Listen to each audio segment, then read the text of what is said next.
niña. En serio.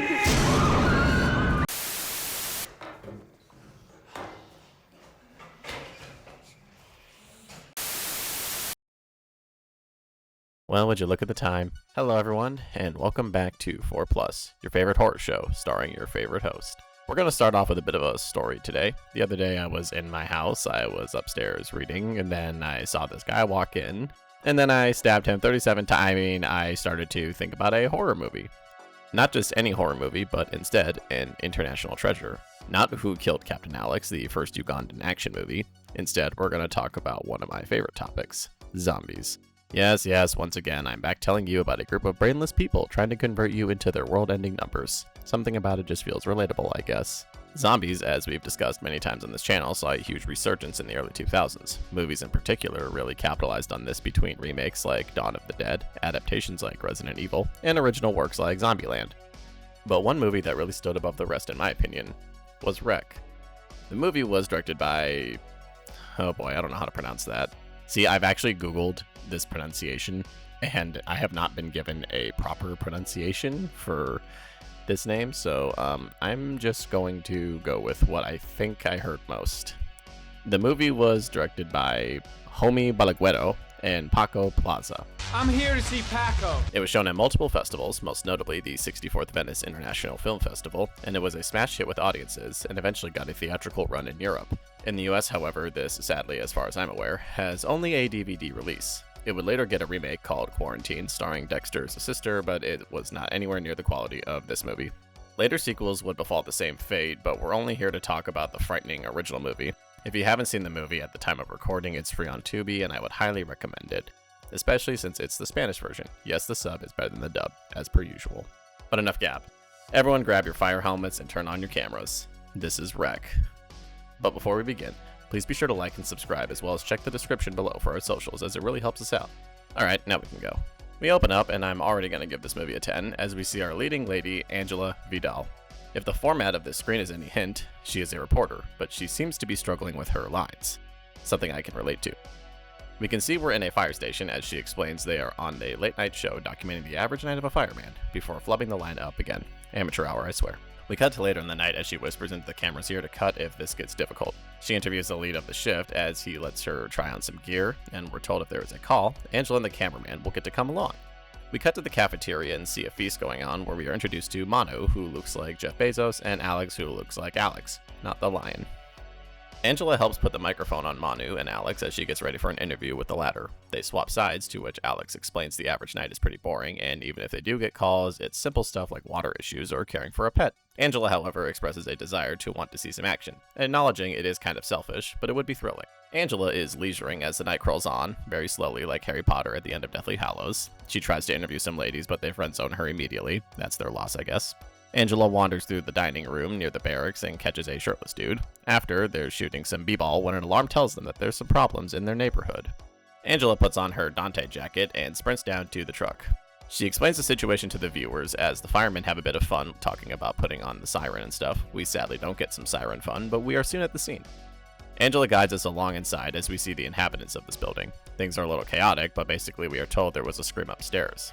An officer comes down and seems tense. He's trying to control the situation and seems a bit aggressive. He claims a lady fell upstairs, but they heard a lot of yelling as well. The lady is a shut-in and kind of odd according to her neighbors. Angela records an intro as the firemen break down the doors. We're entering the room and see this old lady staring at us down the hallway. They try talking to her, but it's clear the situation is a bit intense right now. They are told to stop recording, to which the crew lies and just puts the camera down. The lady is acting sporadically before she eventually leaps and bites the officer right on the face. A promising model career has come to an end.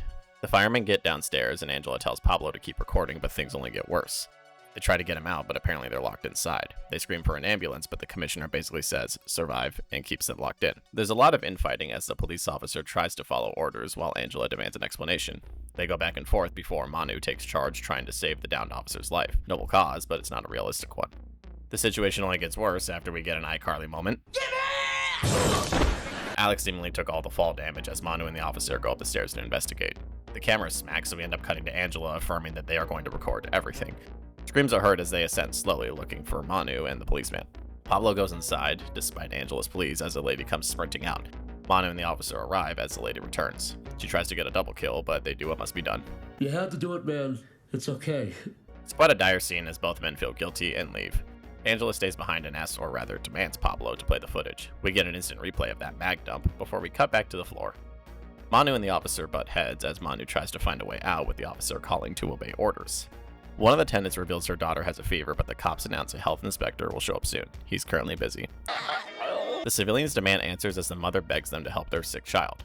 They try to go to the roof as the landlord of the building goes Ed Warren on a door to get the keys. We're on the top floor now as we see they brought out the puppers. Nice try, guys. The officer, however, seems confused and eventually pulls out his gun. Thankfully, cooler heads win and we are told the health inspector has arrived. We all go downstairs and are told it's nearly 2 a.m. as Angela explains the story so far. We see footage of medical stuff being done, complete with a needle to the face. The landlord expresses shock at the whole thing and hopes that the incoming doctor can do more before we speak to an old couple. Both claim they were sleeping before hearing the screams, but the old lady claims that something odd is going on in the building. We then speak to another tenant, recalling Alex's perfect 10, and then the small girl. Her name is Jennifer. She recently turned 7 and is quite sick. The mother tries to jump into the shot, but is warded off. Essentially, they try to convey that the police are denying Jennifer her meds and her father cannot enter from his trip to the pharmacy. Additionally, we are told that their family dog is at the vet. The mother gets her moment to shine and basically covers what we've seen so far, but claims she's going to call Saul and press a case. We approach Cesar for an interview and find he lives here all alone. He then goes on to blame the Chinese for the infection randomly. Wouldn't be the first time I've heard this nonsense. That said, he then asks if they were recording, and instead of being concerned he basically got homelandered, he's instead concerned he didn't look pretty enough. Priorities, right? Later, the police officer confirms the health inspector is about to enter and that he will be taking blood samples as they suspect an infection. Manu takes attendance for the class, but the group is a little tense right now, leading to some conflict. One family reveals her father is upstairs in bed, and the only other person is a man from Madrid who owns the penthouse, but he's never there. The group squabbles a bit before our hero arrives. He's informed of the situation and we cut to Jennifer messing with the lens. The mother pulls her away before Pablo and Angela start to deduce who they think is responsible for all this. We cut to Manu, looking like he owns Amazon, before the officer shuts the door. Our duo finds another angle they can use to see inside. Inspector Gadget is doing his medical work, but things go out pretty fast. The dead rise and get a bite on the landlord as Pablo and Angela book it. Manu and the inspector run out as they lock him inside. He claims to be uninfected before immediately turning. He breaks through the glass door as our team runs off. They lock themselves in the lobby as Manu and the cop bully the inspector for answers. He claims that a dog was brought in with a disease and he fell into a coma before awaking very aggressive towards the other animals. He took multiple DARs before he fell asleep, but his collar had a chip in it that led them here. The dog was apparently named Max, which totally narrows it down. Never heard of a dog named Max before. They turn their attention to the mom and daughter before the daughter vomits on her and sprints off. The mother is cuffed to the staircase and chaos breaks loose. The inspector is told about the father in the bed and forms a game plan. Him, the officer, and Manu are going to inject him with needles filled with needle things. Pablo runs along as they hear screams down the hall. Manu takes the lead, but we see none of the bodies are where we left them. Manu gets Triple H's favorite weapon and walks down with the officer. She's spotted behind Manu as the officer approaches her, but she's still hungry. She takes a bite out of him, literally, as Manu tries to help. The cop yells for them to leave as he's bit. Pablo and Manu run down the hall, and guess who's back? Back again. Manu and Pablo, having made short work of the lady, run downstairs. They barricade themselves in as the mother begs to be uncuffed. Unfortunately, the officer had the keys, and thus she is sick. This gets even worse when the door opens up with more infected. Angela tries her hardest, but Manu knows what must be done. She's left to her fate as they all run to Caesar's room and lock themselves in. Manu breaks the news of the girl to Cesar as Angela cries for answers. They argue a bit as Manu wants to leave, Angela doesn't, and Cesar thinks there'll still be help. We see the inspector is in the other room, but he's isolating himself as he's bit. He locks the door but warns it isn't enough. The officers threaten to shoot them if they touch the windows again as they order them to listen to the doctor. Caesar, though, may have a way out. He claims that there is a way to reach the sewers downstairs, they just need to get the key from the landlord. But the doctor has turned and has himself a Caesar salad. Caesar! They escape and decide to commit to the plan, but see the other survivors have fallen. Things are not looking good for our three amigos. We run downstairs to find the location of the landlord's room before the mother awakens. We have to run past her as she grabs at us. Thankfully, we escape, only to find another zombie. Manu strangles them as Angela cries in terror, believing she was bit. Manu, however, claims she's fine. Pablo gets up, but it's lights out. Pablo turns the light on only to be greeted by another infected. Manu gets a triple kill as Angela and Pablo get to the room. He goes Ed Warren on the door again as our duo frantically searches for the keys. We're tossing drawers everywhere, checking literally anywhere we can before Angela finds them in his office. They can't figure out the right one, so they just decide to take the whole thing. They return to see Manu is missing before they look down and see that they're all that's left. In one hell of a stroke of luck, Angela correctly guesses the right key and now they're locked inside. It's pitch black, not the Vin Diesel kind, before Pablo gets the light on from the camera. They find pictures of a girl all over the wall, but Angela sees a page that says that there's an investigation of a Portuguese girl being possessed. It's the same girl. The news says she mysteriously disappeared, but we hear movement upstairs. Angela panics as Pablo claims it must be the pipes. Mario has to get to the next level somehow, I guess. They see more of the room as we are greeted by more religious symbols. Despite the fact this room is not occupied, it definitely looks the opposite. Angela finds a tape player that gives them more information. Whoever owns this place was running experiments up here. He apparently managed to get an enzyme off his subject, hoping for a vaccine. They move forward in the tape to hear that the man has found that the enzyme has mutated to now become contagious. Rome has also ordered him to kill the girl we saw earlier. He must conduct an experiment to be sure, but says that she will be locked in this room that we are currently in. Isn't that just fun?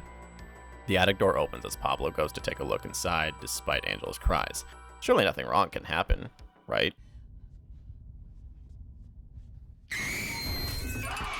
Pablo falls and claims the light is broken. What happens in this situation? Simple. Bravo 6 goes dark, and now we see night vision. Angela cannot see as Pablo has to be her guide now. We walk around aimlessly before seeing a shadow down the hallway. They can't see, therefore all they have to do is remain quiet. I am not gonna lie, words cannot describe what this is, so I'm just gonna let you see it for yourself.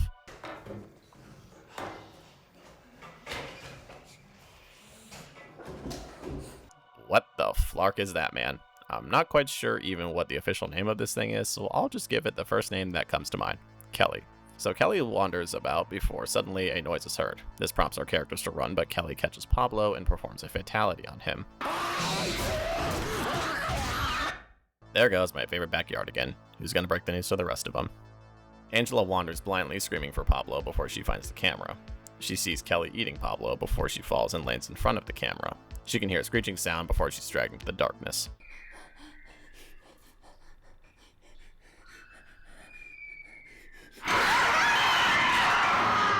That was quite the ride, wasn't it? Rec may be short, but every minute is used greatly. The intensity was enough to keep me on the edge of my seat almost the entire runtime, especially near the end. That's mostly because the movie feels so real. Remember when I said earlier that there was an American remake? Like most things that aren't The Office, the American version was pretty shit. That mostly has to do with it being a shot-for-shot remake almost, meaning it lacks an identity, but another reason might be just because of how it was filmed. Quarantine was filmed like your standard movie, but Rec wasn't. Both films may have been filmed chronologically, but Rec, for example, used an actual location. The fire station in the complex wasn't a set. These were actual locations that fans visit this day. That alone adds to the intensity because it all feels so much more real for it. A set is built for convenience of filming, but the building really adds to the claustrophobia and the intensity of the film. Additionally, none of the actors knew the full script. This meant the actors didn't know if their character was going to die every day they went to filming, which adds to the performance. For all they knew, in the next scene, they were going to have to bite it. Smaller things too were done, like having the actors show genuine fear. Alex pulling the gibbe was actually not told to the actors, so that's genuine fear you're seeing. Additionally, the end sequence was actual pitch darkness. Pablo was really the only one who could see, so when Angela is walking around blindly, she really is blind here. Speaking of the actors, the cast was absolutely stellar for this project. It was said they wanted actors who were not only unfamiliar to the audience as actors, but also actors who could improvise really well. If you watch any of our previous videos where we review horror movies, you'll notice I refer to certain characters by other roles the actor has played, like Night Owl or Oppenheimer. This is indeed a joke, but it's also partially a thing for me with horror films. When I can't recognize the actors, like in this movie, I'm actually a lot more scared. The familiar faces provide warmer memories of cool or even funny movies. But here, as far as I'm aware, these are the characters. I think it was even confirmed that the main actress, Manuela Velasco, was actually a real reporter at one point. It also should be noted, but the movie itself has no music. This is yet another part of being an indie film that probably helped the film out. Instead of having an over-the-top score, the movie just felt like an actual recording of the event. Additionally, this movie solves the biggest pitfall in all found footage movies. Why is the camera still filming? Having Angela assert that this footage be captured for the sake of the truth was good for the majority of the movie. Near the end I was a little skeptical, but the second they were in pitch darkness, that was solved immediately. The movie was low scale but managed to make it feel all the more intense for it. Never has the fate of one building been so intense. Well, at least not since Die Hard. Rec was of course a smaller production. This means that it was able to focus more. You all probably know this, but big time productions may be fun, yet they often lack a soul. And this movie has all that and more. Can't buy something like this with $100 million. Rec really does stand in a league of its own as not only an amazing found footage movie, but an amazing horror movie in general. My only complaint is that sometimes character actions were a touch contrived. Namely Caesar's death as he was painfully standing in front of the door the doctor was so obviously going to leap out of. But the acting, the writing, and the frights were absolutely solid. If you're a fan of horror, this is a must watch. I cannot recommend it enough. I give Rec a very high 9 out of 10. Well, I cannot believe we managed to get through all of that. If you liked what you saw, please leave a comment and a suggestion for what you want to see next, as we aim to please. We are also so appreciative of your feedback, be it harsh or loving. Now with that said, if you'll excuse me, I think I hear some firemen at my door.